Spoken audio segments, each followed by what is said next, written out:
ಇವಾಗ ಒಂದು 5 litres can ತಂದ್ಬಿಟ್ಟು ಮನೆಯಲ್ಲೇ ಮಾಡಿಕೊಂಡ್ರೆ ತುಂಬ ಚೆನ್ನಾಗಿರುತ್ತೆ.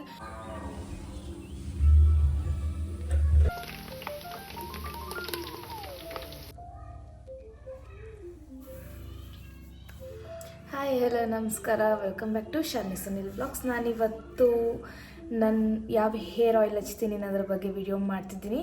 ಇದು ನನಗೆ ರಿಸಲ್ಟ್ಸ್ 4 ಇಯರ್ಸಿಂದ ನೋಡಿದ್ದೀನಿ, ತುಂಬ ಚೆನ್ನಾಗಿದೆ. ಈ ಆಯಿಲ್ ಬಂದ್ಬಿಟ್ಟು ನಾನೇ ಮಾಡ್ಕೊಳ್ಳೋದು ಮನೇಲಿ. ಬೇರೆ ಪ್ಯಾರಾಶೂಟ್ ಆಯಿಲ್ ಆದರೆ ಬೇಗ ಖಾಲಿ ಆಗಿಬಿಡ್ತಿತ್ತು, 1 ಮಂತ್ ಕೂಡ ಬರ್ತಿರಲಿಲ್ಲ, ಮತ್ತೆ ಹೋಗೋದು ತೊಗೊಬರೋದು ಹೀಗಾಗ್ತಿತ್ತು. ಅದಕ್ಕೆ ಇವಾಗ ಒಂದು 5 ಲೀಟರ್ಸ್ ಕ್ಯಾನ್ ತಂದ್ಬಿಟ್ಟು ಮನೆಯಲ್ಲೇ ಮಾಡಿಕೊಂಡ್ರೆ ತುಂಬ ಚೆನ್ನಾಗಿರುತ್ತೆ. ಹೇರ್ ಅಂತೂ ಫುಲ್ ಸಿಲ್ಕಿ ಆಗಿರುತ್ತೆ.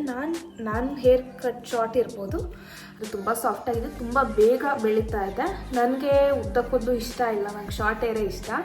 ನಮ್ಮದು ಕರ್ಲಿ ಹೇರ್ ಆಗಿರೋದ್ರಿಂದ ಮೇಂಟೈನ್ ಮಾಡೋದು ತುಂಬ ಕಷ್ಟ, ಅದಕ್ಕೆ ನಾನು ಕಟ್ ಮಾಡಿಸ್ಬಿಡ್ತೀನಿ ಆವಾಗಲೇ. ಬಟ್ ಬೇಗ ಬೆಳೆಯುತ್ತೆ. ಮತ್ತು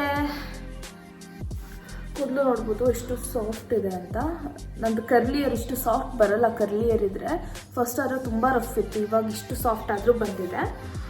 ಸ್ನೂಫಿ ಬಾಯ್ಲಿ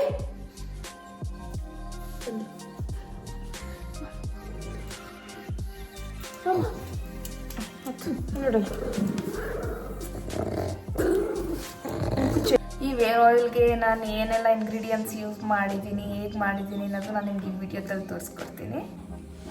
ಫಸ್ಟು ನಾನು ಏನೆಲ್ಲ ಬೇಕು ಒಂದು ಪ್ಲೇಟಲ್ಲಿ ರೆಡಿ ಮಾಡಿ ಇಟ್ಕೊಂಡಿದ್ದೆ. ಇದು ದಾಸವಾಳದ ಎಲೆ, ಕೆಳಗಡೆ ಹೂ ಕೂಡ ಇದೆ, ಮತ್ತು ಕರಿಬೇವು, ಮೆಂತ್ಯ, ಈರುಳ್ಳಿ, ಆಲೋವೆರಾ ಇಷ್ಟು ನಾನು ರೆಡಿ ಮಾಡ್ಕೊಂಡಿದ್ದೆ. ಎಣ್ಣೆ ಕಾದಿತ್ತು, ಆವಾಗ ನಾನು ಮೆಂತ್ಯ ಮತ್ತು ಹೆಚ್ಕೊಂಡಿರೋದೆಲ್ಲ ಹಾಕೋತಾ ಇದ್ದೀನಿ. ಇವಾಗ ಹಾಕಿದ ತಕ್ಷಣವೇ ತುಂಬ ಎಣ್ಣೆ ಕಾದಿದ್ರಿಂದ ಬೇಗ ನೊರೆ ಎಲ್ಲ ಬಂದ್ಬಿಡ್ತು. ಸ್ವಲ್ಪ ಎಣ್ಣೆ ಬಿಸಿ ಇದ್ದಾಗಲೇ ಹಾಕೋಬೇಕಿತ್ತು. ನಾನು ವಿಡಿಯೋ ಎಲ್ಲ ಮಾಡ್ಕೊಳ್ಳೋ ಅಷ್ಟರಲ್ಲಿ ಎಣ್ಣೆ ತುಂಬ ಕಾದ್ಬಿಟ್ಟಿತ್ತು. ಹೀಗೆ ಒಂದೇ ರೆಡಿ ಮಾಡ್ಕೊಂಡಿರೋದೆಲ್ಲ ಹಾಕಿದೆ. ಆ್ಯಕ್ಚುಲಿ ಬಾಣಲಿ ತುಂಬ ಚಿಕ್ಕದಾಗ್ಬಿಟ್ಟಿತ್ತು. ನಾನು ರೆಡಿ ಮಾಡ್ಕೊಂಡಿದ್ದೆಲ್ಲ ಹಾಕಿದ್ಮೇಲೆ ಅದು ನೊರೆ ಥರ ಮೇಲೆಲ್ಲ ಬಂದ್ಬಿಡ್ತು. ಆವಾಗ ನಾನು ಪಾತ್ರೆ ಚೇಂಜ್ ಮಾಡಬೇಕಾಯ್ತು.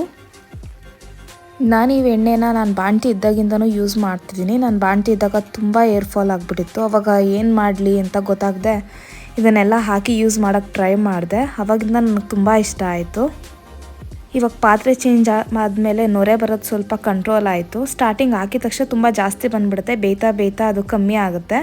ಲಾಸ್ಟಲ್ಲಿ ಹಾಕಿರೋ ಇಂಗ್ರೀಡಿಯೆಂಟ್ಸ್ ಎಲ್ಲ ಸ್ವಲ್ಪ ಕ್ರಿಸ್ಪಿ ಥರ ಆಗಿಬಿಟ್ಟಿರುತ್ತೆ. ಆವಾಗ ಸ್ಟವ್ ಆಫ್ ಮಾಡಿ ಸ್ವಲ್ಪ ಹೊತ್ತು ಹಾರಕ್ಕೆ ಬಿಟ್ಬಿಟ್ಟು ಅದನ್ನು ಫಿಲ್ಟರ್ ಮಾಡಿ ಇಟ್ಕೊಂಡ್ರೆ ಎಣ್ಣೆ ಯೂಸ್ ಮಾಡೋದಕ್ಕೆ ರೆಡಿ ಆಗುತ್ತೆ. ನೋಡ್ಬೋದು ಸ್ವಲ್ಪನೇ ಎಣ್ಣೆ ಇರೋದು, ಅದಕ್ಕೆ ನಾನು ಎಷ್ಟು ದೊಡ್ಡ ಪಾತ್ರೆ ಇಟ್ಟಿದ್ದೀನಿ ಅಂತ.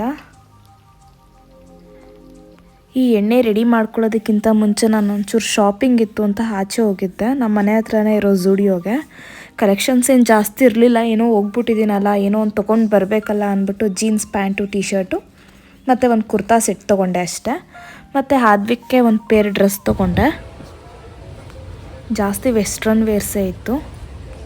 ಸುನಿಲ್ ಜೊತೆ ಹೋದ್ರಂತೂ 5-10 ನಿಮಿಷಕ್ಕೆ ಶಾಪಿಂಗ್ ಮಾಡಿಬಿಡ್ಬೇಕಷ್ಟೆ. ನನಗೆ ಈ ಸ್ಲಿಪ್ಪರ್ಸ್ ತುಂಬ ಇಷ್ಟ ಆಯಿತು, ವೈಟ್ ಕಲರು. ನನಗೆ 6 ಫಿಂಗರ್ಸ್ ಇರೋದ್ರಿಂದ ನಾನು ಎಲ್ಲ ಥರದ ಸ್ಲಿಪ್ಪರ್ಸು ಹಾಕೋದಕ್ಕಾಗಲ್ಲ. ಬಟ್ ಇದು ನನಗೆ ಕರೆಕ್ಟಾಗಿ ಆಯಿತು. ತೊಗೊಳ್ಳೋಣ ಅನ್ನೋಷ್ಟರಲ್ಲಿ ಸುನಿಲ್ ಆಗಲೇ ಬಿಲ್ ಮಾಡಿಸ್ಬಿಟ್ಟಿದ್ರು. ಇವಾಗ ಶಾಪೆಲ್ಲ ಮಾಡಿಕೊಂಡು ಮನೆಗೆ ಹೋಗ್ತಾಯಿದ್ದೀನಿ. ನಾನು ಎಷ್ಟು ಬೇಗ ಶಾಪಿಂಗ್ ಮಾಡಿದೆ ಅಂದರೆ ಬರೀ 10 ನಿಮಿಷ ಅಷ್ಟೇ ನಾನು ತೊಗೊಂಡಿದ್ದು. ಅಷ್ಟರಲ್ಲೇ ಬಟ್ಟೆಗಳೆಲ್ಲ ತೊಗೊಂಡು ಬಿಲ್ ಮಾಡಿಸ್ಕೊಂಡು ಆಚೆ ಬಂದೆ. ಸುನಿಲ್ ಜೊತೆ ಬಂದ್ರಂತೂ 10 ನಿಮಿಷ ಟೈಮ್ ಕೊಡೋದು, ಅಷ್ಟರಲ್ಲೇ ನೀನು ಮುಗಿಸ್ಕೊಂಬಿಡು ಅಂತ ಇಟ್ಬಿಟ್ಟಿರ್ತಾರೆ. ನಾನು ನಮ್ಮ ಮನೆ ಹತ್ರ ಇರೋ ಝುಡಿಯೋಗೆ ಬಂದಿದ್ದೆ. ಇದೇ ನಮಗೆ ಹತ್ರ ಆಗುತ್ತೆ. ಇದಿರೋದು ಎಲ್ಚನಹಳ್ಳಿ ಮೆಟ್ರೋ ಸ್ಟೇಷನ್ ಕೆಳಗೆ ಇದೆ. ಮೆಟ್ರೋ ಸ್ಟೇಷನ್ ಇಳಿದ್ರಂತೂ ಕೆಳಗೆ ಸಿಕ್ಬಿಡುತ್ತೆ, ಎಲ್ಲೂ ಹೋಗೋ ಹಾಗೆ ಇಲ್ಲ.